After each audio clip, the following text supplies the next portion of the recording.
I say to the Leader of the Opposition, I will not be lectured about sexism and misogyny by this man. I will not by this man, by this man, by this man, by this man. And the government will not be lectured about sexism and misogyny by this man. Not now, not ever. By this man, by this man, by this man, by this man.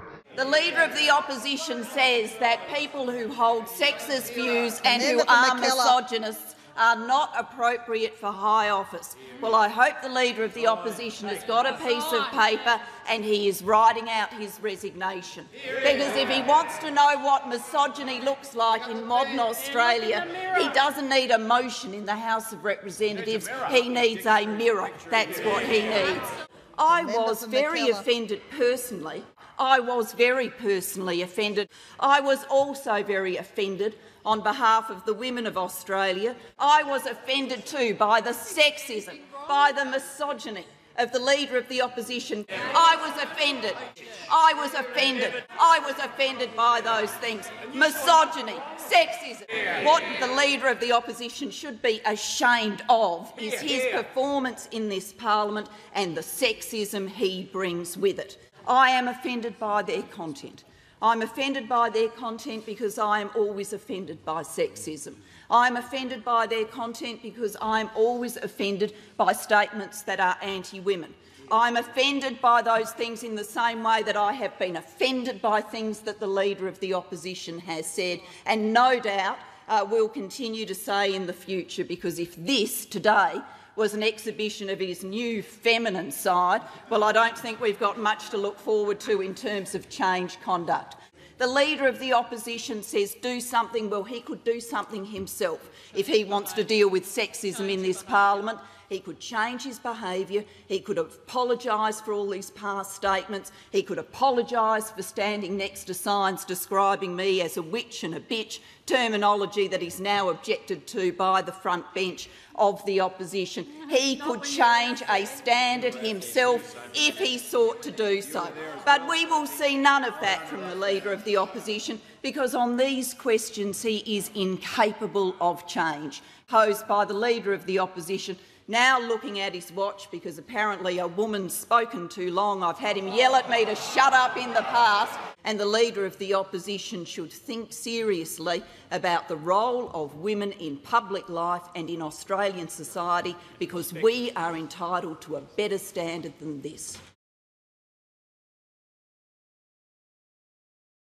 Tony Abbott is now more popular as leader among women voters than Julia Gillard.